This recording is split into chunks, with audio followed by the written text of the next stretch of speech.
Next speaker, Dan Kessinger, is famous for several things, one of which are the unique biographical sketches that he submits when he does a lecture. I've never done this before to him, but I'm not getting any younger, and I want to do it now. I just want to read the first two paragraphs of his biographical sketch. Dan was unfortunately born in a place other than West Virginia. I don't know if the unfortunate part is that it was other than West Virginia or that you were born. Was that? Son of the late Bob and Doris Kessinger, he and his wife, the former Mary Amy West, have two boys. DJ is a graduate of the West Virginia School of Preaching, and Thomas is a college student. To the surprise of all concerned, Dan graduated from Walton High School in Roane County, West Virginia, and attended Ohio Valley College. There, the administration was faced with the hard choice of graduating him or having him stay longer. This explains his associate and bachelor's degree in biblical science. In all seriousness, Dan is a thoroughly excellent gospel preacher, very intelligent man who cares deeply about the souls of people and about the truth of the gospel. He has preached in congregations in Bell, Long Valley, Gandyville, Proctor, St. Mary's, now preaches for the Mount Alto congregation and is working his way into full-time position with the School of Preaching here, taking on many more classes. And we're very blessed to have Dan with us this hour.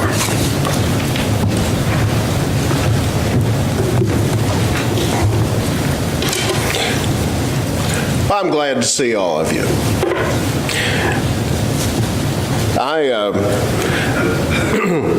actually appreciate when people have the guts to read the biographical sketches I provide.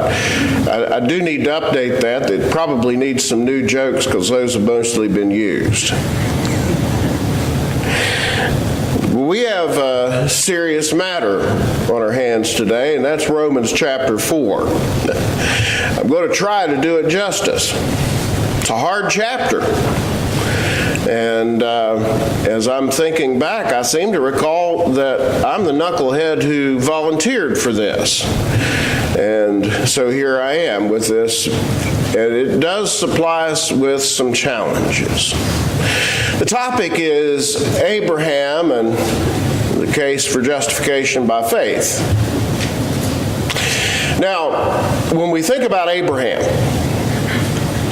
we're talking about somebody whose importance can scarcely be overstated, perhaps even measured. Three of the world's religions claim Abraham as their father. To the Jews, he was the original progenitor. To Christians, we are urged in this very chapter to live as children of Abraham. And to Islam, of course, they consider Ishmael to be the promised son, but they say Abraham is our father, and I suppose they're correct. And it's interesting to me that all three of these religions, their members continue to name sons Abraham with some spelling variations. Now, in the case of Islam, the story is somewhat twisted. And again, they say Ishmael was the promised son. It's interesting to me that they have that much corrected. There was such a thing as promised son, but they misidentified. But even that kind of tells you how great Abraham was. I mean, why bother hijacking a second-rate hero and making him your own? Here in Romans chapter 4, we have a discussion of justification by faith. You're going to hear circumcision discussed several times in the course of this lesson. But what we have is circumcision and the law of circumcision used as the fulcrum of a larger discussion of faith versus first century Judaism. And I want to stress that because we're going to come back to that, I think, a number of times. It is first century Judaism that much of the chapter is discussing. Now, there are some general principles, and we'll try to get to those that probably apply to the law in its true format.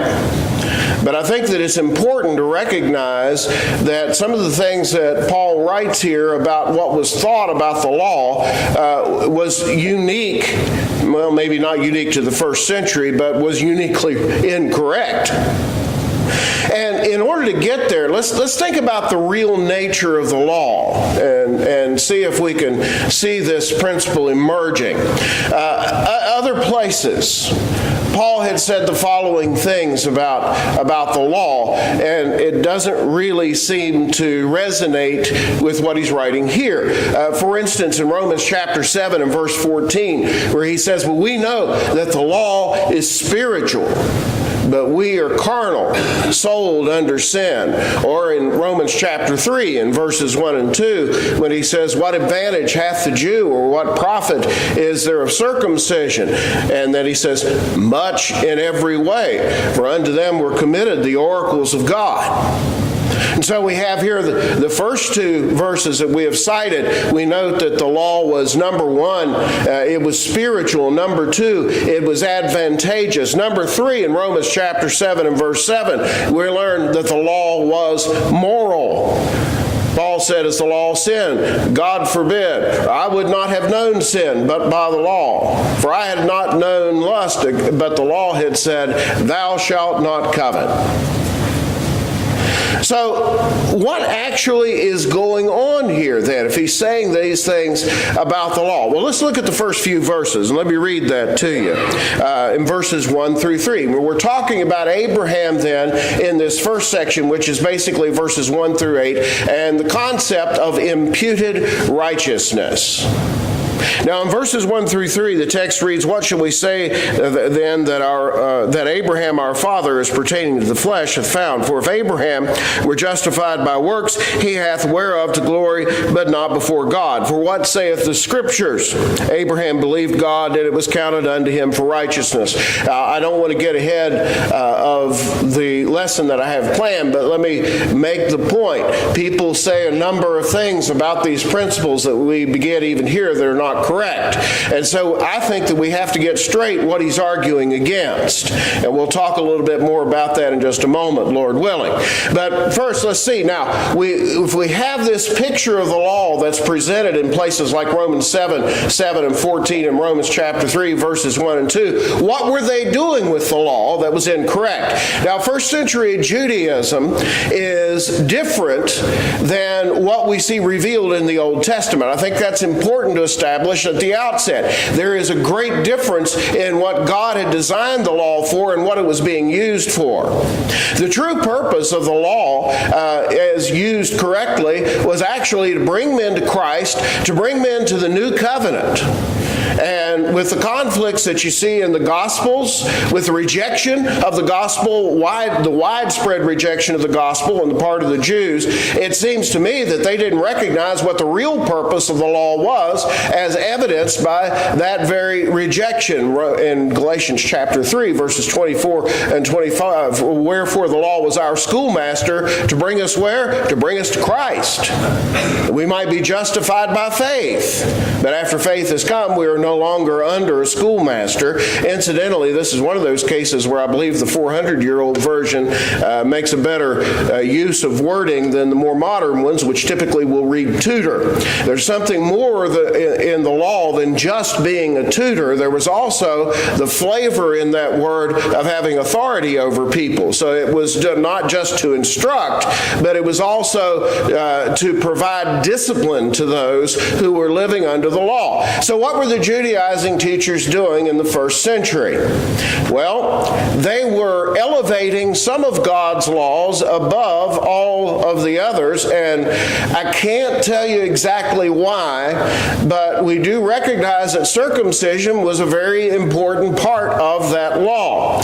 Now, the Jews called themselves children of Abraham, and that had two meanings. One was we have a physical kinship, that is, we are the fleshly descendants of Abraham. And secondly, it meant that we continue to practice the seal of the covenant, which was circumcision. Those two things made them the children of Abraham. And so the law had been twisted, Maybe that's too strong a word, but at the very least it had been reimagined. Maybe that's too strong a word too, by those who were practicing this in the first century. Now, what gets done with Romans chapter 4 today? Well, as we'll see a couple of times in the course of this study, it has become the unwilling bondservant of Calvinists, who throughout the chapter argue that the word law is a reference to all legal requirement.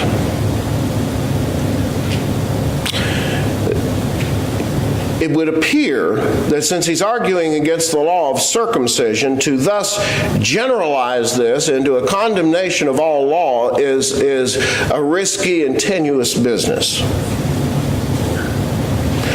But as we think first of those outside the church, the idea that they would propound based on this is, and I'm looking at verse 2, if he's justified by works, he has something to glory of, but not before God. And so Abraham believed God, and it was counted to him for righteousness. And somebody jumps up and says, see, there it is, faith only. Or grace only, depending on what day of the week it is. And I've always been amazed that a person will tell you we're saved by grace only, and then in the next breath say we're saved by faith only, and it doesn't even seem to bother them if they have a contradiction even in their onlys. If it's by faith only, it can't be by grace only. If it's by grace only, it can't be by faith only. F.F. Bruce remarked that the theme of the Reformation was by faith alone, or by grace alone. He started through faith alone. To God alone be the glory. That is a contradiction of terms. Well, now let's go back to the wording, though. What about this word law? Throughout this chapter, he's going to talk about the word law, but we have to understand the role that circumcision is playing, because that's the one that he's discussing throughout. Now, again, agreed, we're talking about principles that are a little more general than just circumcision, but that stands for a particular law. Now, somebody comes along and says, well, law can either mean, and Cecil Hook in his little book said this, he said law has a range of meanings. It can be the legal system, or it can be a general principle. And he utterly ignored the real definition of law here, which is the law of Moses. How do we know that it's the law of Moses? Because that's the law that he's discussing. All right. Now, what happens with this distortion of law as a definition? What does it do to our understanding of salvation by faith with regard to Abraham? Again, it convinces some people that what he's arguing here is that Abraham was saved by faith and he didn't have to do anything. Now, in order to argue that, you're going to have to change the story of Abraham quite considerably. As it applies to circumcision, Abraham received that law at a considerably later time. In fact, it was 24 years after he had received his original call to leave Ur.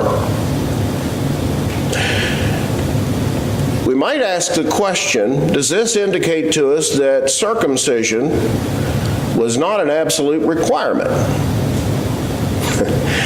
Well, Abraham evidently didn't view it that way. And if you're going to argue that circumcision was optional, you might consult with Moses, because the Bible tells us in Exodus chapter 4, verses 24 through 26, and I know it's accommodative language, but what the text reads is, God tried to kill him because he hadn't circumcised his two sons. I don't know about you, but that sounds like a pretty serious matter to me.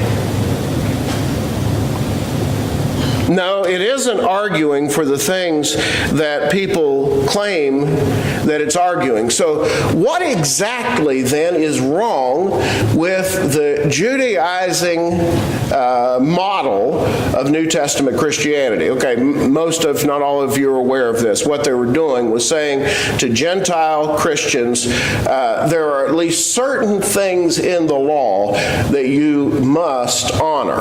And I couldn't tell you exactly why they settled on circumcision. That brings up a whole host of questions that I'm not prepared to answer. And the first one that our students always ask in this case is, how'd they check? And I don't have the answer to that one. The answers are all bizarre to me.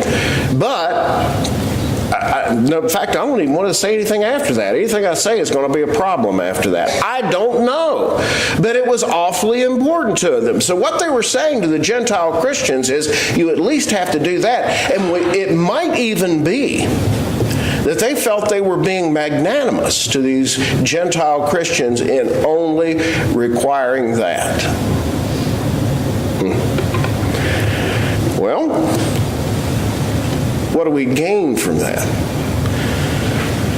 There was a basic failure in principle here to understand that the lawgiver stands above the law. Now let's, again, think about what they were saying.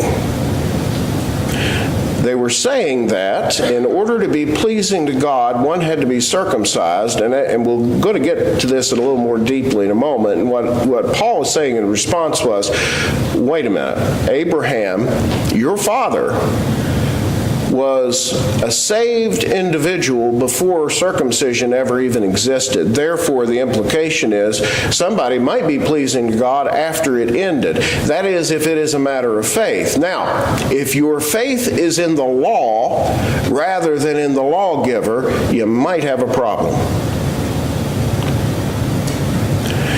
And that causes us to think of some other implications here. You see, if we don't understand that the source of our faith is in the lawgiver rather than in the law, we're going to focus on the wrong things. This should not be, again, construed as saying that circumcision was optional. It was not optional.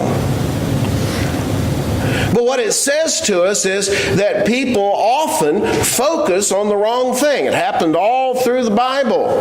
They focused on the wrong thing. You remember what happened to the bronze serpent in the Old Testament, the one that Moses held up in the wilderness? Next thing you know, it became an idol. I guess they thought it was some kind of magic. You remember how they misused the ark? Remember they brought it up to the battle and ended up losing it? I don't know if they thought it was shooting laser beams out like Indiana Jones or not, but they obviously thought it was the wrong thing and were using it the wrong way. They focused on the object rather than the one who had given it. They focused on the law rather than on the lawgiver. Now, if you focus on the lawgiver, what are the implications of that? It means that if God is sovereign, and He is, He has the right to change that law, and men have the obligation, because of their love of the lawgiver and their faith in the lawgiver, to likewise change. Paul's argument here is this. His argument is that if the virtue were in the circumcision, then yes, everybody ought to continue to do it. But if the virtue is in the faith in the lawgiver, now pause, that doesn't mean you have the option to disregard the lawgiver. If that's the case, Abraham could have stayed in Ur and been blessed. But if your faith is in the lawgiver, those of you who are Jewish Christians, who believe yourselves to be children of Abraham by virtue of your birthright and this particular act of obedience, then you can't bind that on anybody, because if you really have faith in the lawgiver, you are going to agree with what he has done in this new covenant. Now, there are some final general things that we do need to recognize that maybe fall outside of the category of the distortions of the law of the first century. You find those beginning in verses 4 and 5, where he talks about the one, let me just read it. Now, to him that worketh is the reward not reckoned of grace, but of debt.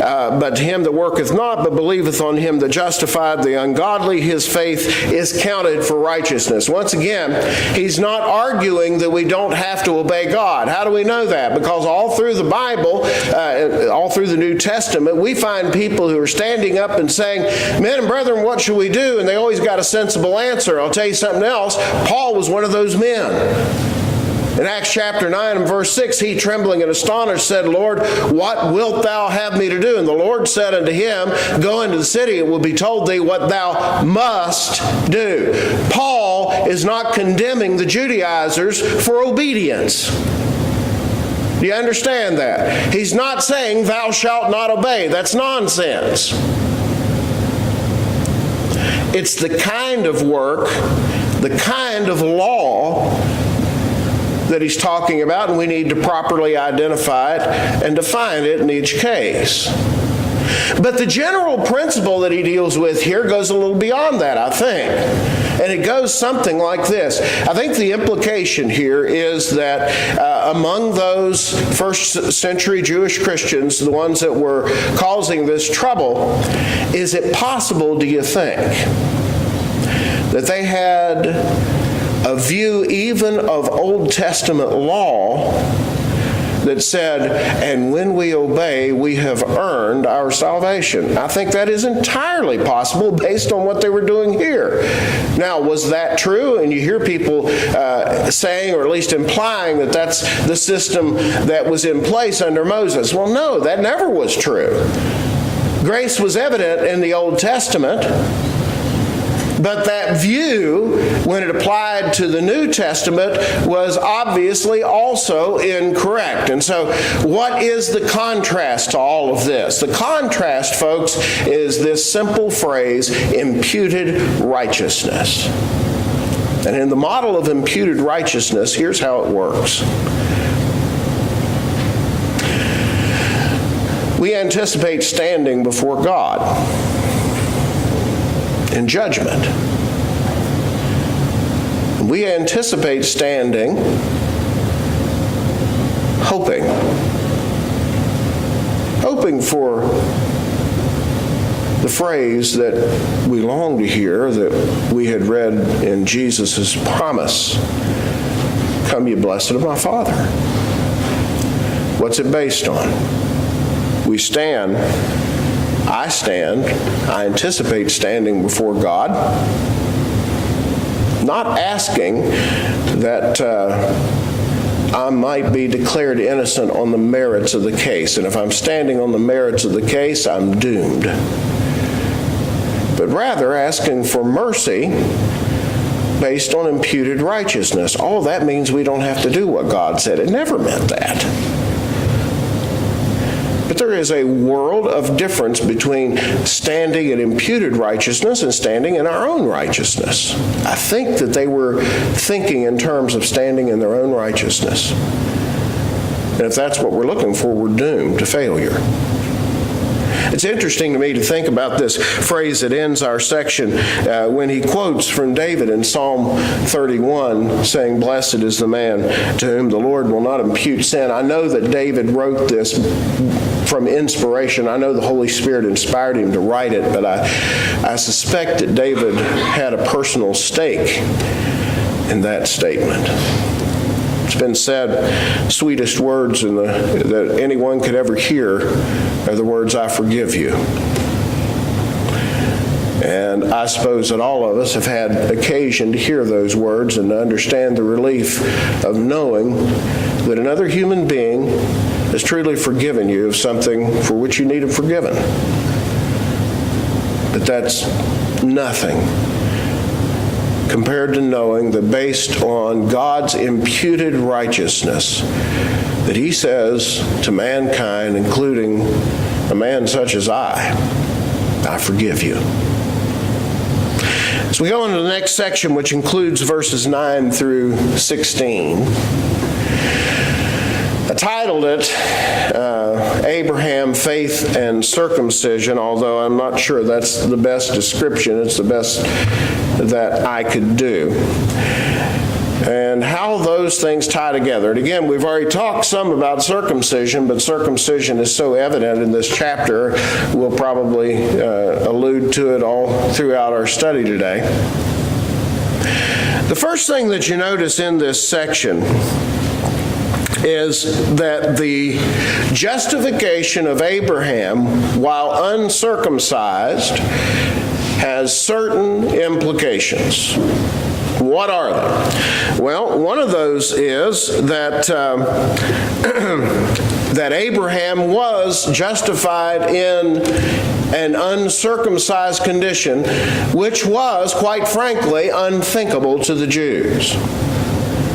But if he were justified in uncircumcision, what that meant was he could be the father of the uncircumcised Gentile, even as God had always intended to make the Gentiles part of this system of faith, and that he was also the father to the Jews, but not because of circumcision, because of faith. It is said in verse 10, I think it's verse 10, no, it's verse 11, that circumcision was a sign of the righteousness of faith. And that's where he says he might be the father of all them that believed, though they be not circumcised. And then verse 12, the father of the circumcision, or father to the Jews who were circumcised. So through this seal of righteousness, he is said to be the father then of both groups. The third thing you notice in this section is that the promise that was given to Abraham was not a promise that was given through the law. Now, what does that mean? Once again, we're back to this idea of what was the law? What was its intent? How was it used? How was it abused? How was it misused? How was it changed into the first century? And in the middle of all that, I think we're going back really to the real purpose of the law. What I mean is, what I believe that Paul is driving at here, this is not about the misuse of law. This was about the real law. In other words, the promise of Abraham, because it was intended to be a universal promise, because it was for all families everywhere, it was inappropriate at the very least to tie those promises to the specifics of the law. Why is that? Because the law had no provision, no ultimate provision for propitiation, as does that under Christ. He is then he was the source of the promise, but that promise was to all people. That brings us then to verse 15, which is a puzzle to some. Verse 15 is the verse, and you've probably heard it many times, where because of the law, or rather because the law worketh wrath, for where there is no law, there is no transgression. We have three options to understand this. Somebody might just think it's almost a non sequitur, where it's just thrown, this is a principle that most people understand. I would say it's a postulate. Where there is no law, there is no violation. If you're being charged with a crime, there has to be an actual law. It can't be that you violated a non-existent law. Is that what he's saying? And if that's what he's saying, it doesn't have any real meaning in the context. Others are quick to jump in with this notion that this means there are no requirements, no law, we're saved by grace only. Now, if that's the case, again, it's utterly divorced from the context. And if that's the case, he's arguing some things that are absurd. Throughout the chapter, I want to reiterate, people are quick to try to apply the principles of Calvinism, and they really can't do it correctly. You know, if you go back to verse 9, when he says Abraham was justified while he was not circumcised, you have people saying, see there, that means he was saved by faith only. Really? Is that what it means? Because what he's really arguing is he was saved before it was given as a law. And it's pretty hard to make that argument concerning baptism, which as a law was given over 2,000 years ago. So I don't think that we can correctly make that statement or make that application. And you would be better off if you could somehow prove that Abraham was saved and he never had to leave Ur in spite of God's commandment to do so. So that's not what he's saying, and in order to make this contextual, what we end up with in verse 15 is this. The Jewish Christians were attempting to have consequences put upon those who were disobedient to the law of circumcision. Now, what Paul has done throughout the chapter is shown us that that law has now been done away with. Therefore, since there is no law, there should be no consequences. Where there is no law, there is no wrath. Where there is no law, there is no transgression. Now, at the end of the section, verses 15 and 16, again, we have a grand conclusion, and let me read that to you, verse 16 alone. Therefore, it is of faith that it might be of grace to the end. The promise might be sure to all the seed, not to that only which is of the law, but to that also which is of the faith of Abraham, who is the father of us all. The last phrase, I believe, kicks off the last section. But let me say before we leave this part that if we're going to really be saved by the faith of Abraham, for those who say, and that means we don't have to do anything, I suggest that you reacquaint yourself with the story of Abraham. Because there's few people anywhere in the Bible who were called to do more than Abraham. Why did he do those things? He did them because he believed.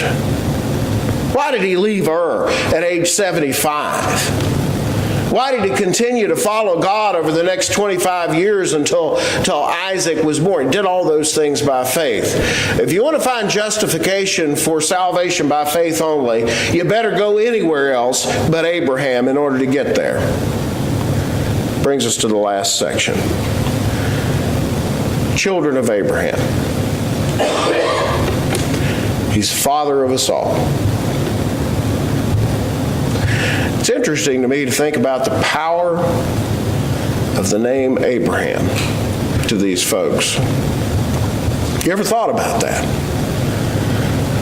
I mean, if you think about it, the original three patriarchs, there were three, Abraham, Isaac, and Jacob.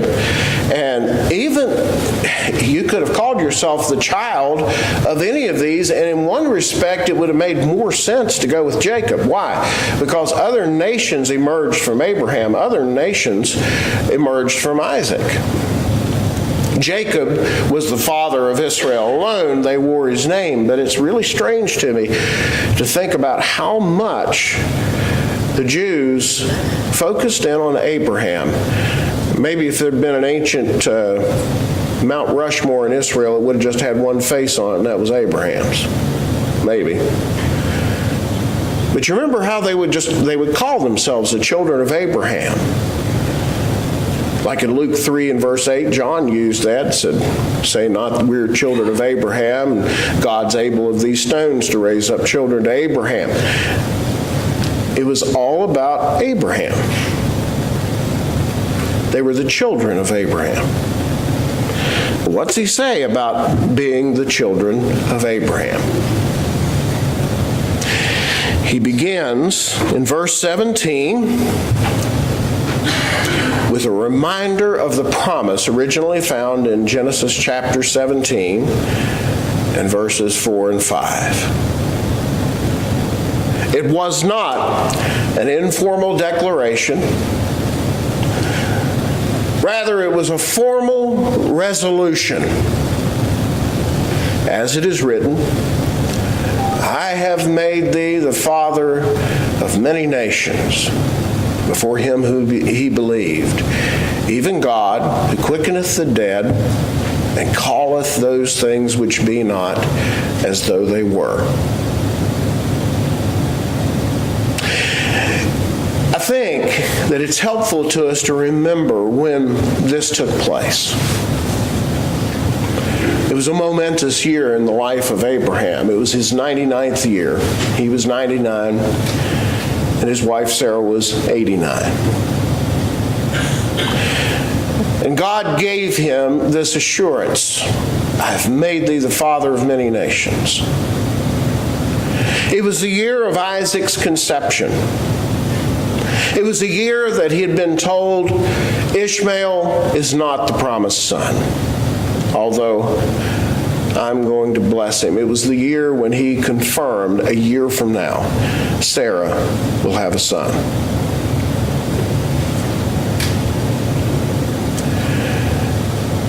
Now, there are implications of that resolution. They begin with this, and we find that within the verse 17. The first implication to me is the power of him who promised, and the power of him who had revealed himself to Abraham that day. God, he said, quickeneth the dead, calleth those things which be not as though they are. If God has that kind of power, what can he do? Well, he can bring life to a dead womb. If he has that kind of power, he can bring the dead back to life. If he has that kind of power, then he has the authority to change his law when the time is right. If he has that kind of authority, he is God, he is the lawgiver. The first implication he actually spells out for us, and that is the power of God. Number two, the power of hope. The next verse is fascinating to me. Verse 18, when it reads, who against hope, New King James reads contrary to hope, believed in hope. What does that mean exactly? Who against hope believed in hope. I have an answer. I hope it's right.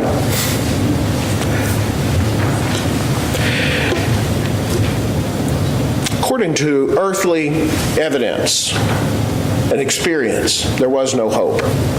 The situation was, as we would say today, hopeless. An 89-year-old woman getting pregnant by a 99-year-old man, that's absurd. I know they lived longer in those days, but they felt it was absurd. Everybody who knew them thought, it's hopeless, it's over. In the end, the only thing they had was God's testimony on the matter, which leads us to this implication that I believe is important. In our generation, we have believed it necessary to spend a great deal of time and effort proving that the Christian faith is a reasonable one. And make no mistake about it, I'm not opposed to those efforts. In my own feeble way, I try to do those myself and encourage those who are much better at it than I. But when it's all said and done, you do realize in the end it's still a matter of faith, right? I mean, we can provide people the evidence, and the evidence is compelling and overwhelming that God exists and that Jesus is his son and that he arose from the dead.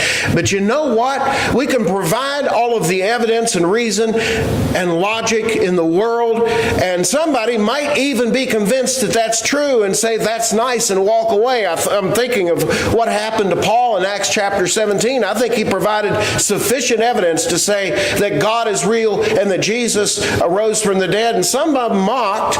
Others said, we'll hear you again on this matter, and even those, I'm not convinced that he really convinced them to become Christians. In the end, it is still a matter of faith, and we're not apologizing for that. We glory in that. At some point, we have to say to ourselves, no, I have never seen anyone after he died, but I believe God. No, I wasn't there when Jesus was shown to have arisen from the dead. And yes, I believe that the evidence is overwhelming. But the bottom line is, I believe God. It's not blind faith. I'm not preaching that. But it's something a little more than just an intellectual exercise. What was Abraham hoping for? Was he just hoping for a great nation? If so, his hopes and dreams would have been dashed by the disobedience of Israel and their ultimate destruction, not only by the ancient kingdoms of the Old Testament, but eventually by Rome. Was that what he was hoping for? No, he was hoping for more than that. He was hoping, it would seem, for something that would bless all people. And he was hoping for a spiritual realm, as the Hebrews writer reminds us in Hebrews 11 and verse 10. For he looked for a city which hath foundation, whose builder and maker is God. He was hoping for more than just what he could see.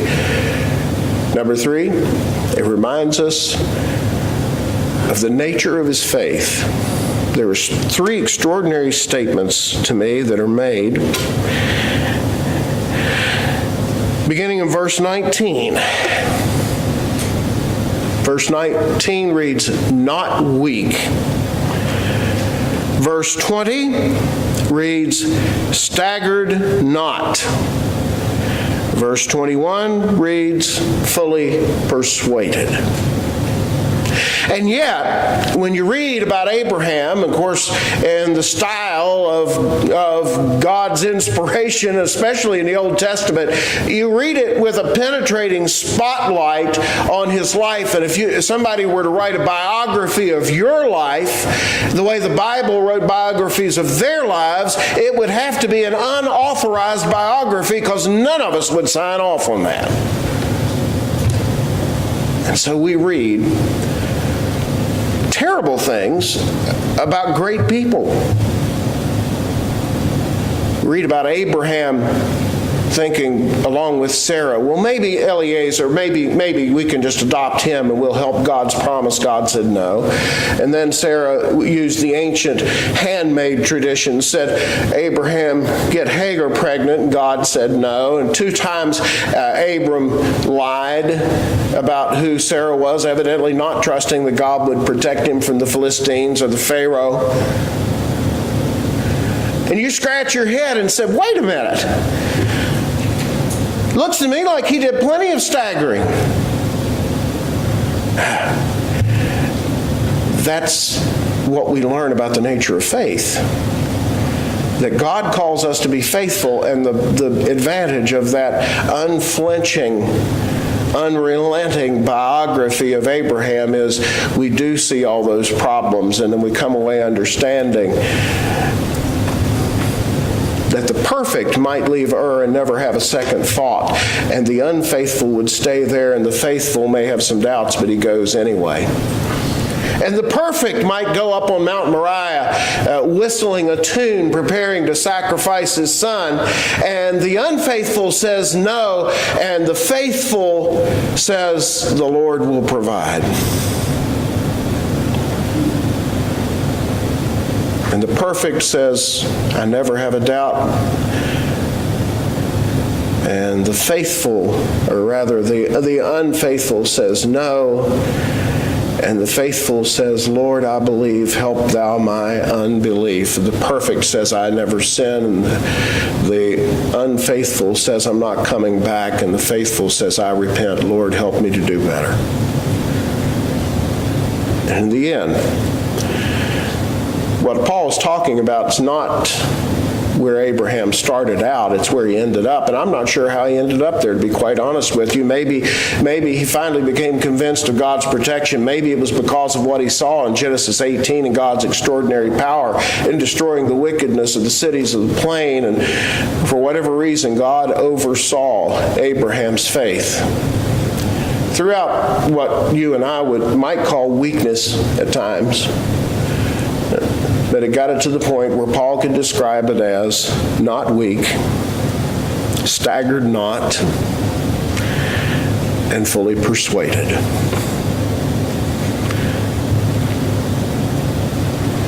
In the end of the chapter,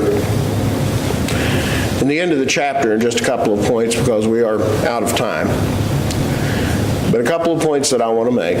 One is, notice the importance that is given in verse 24 to the resurrection.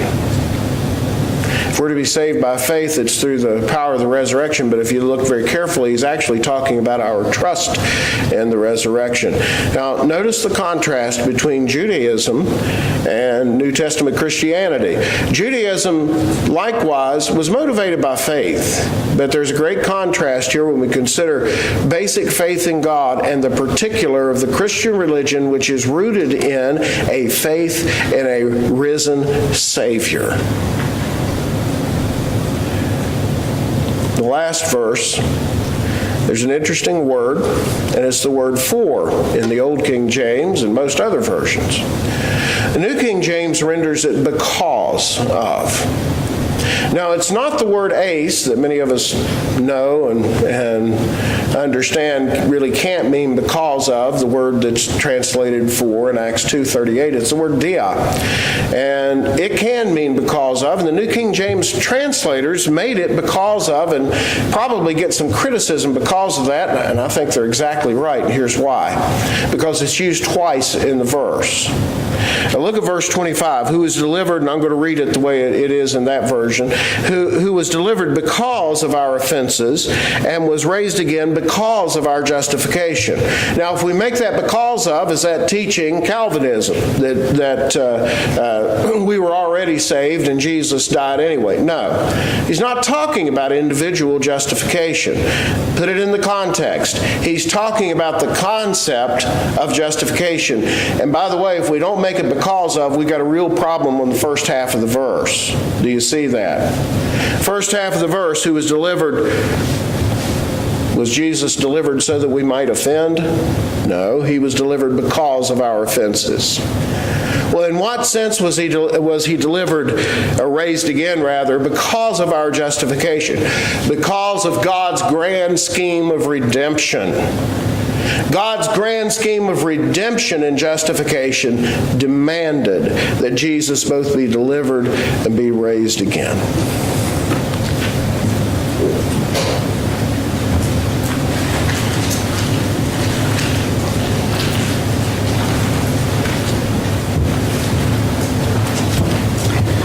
Marvelous lesson. Marvelous lessons we're having this morning. Thank you very much, Dan.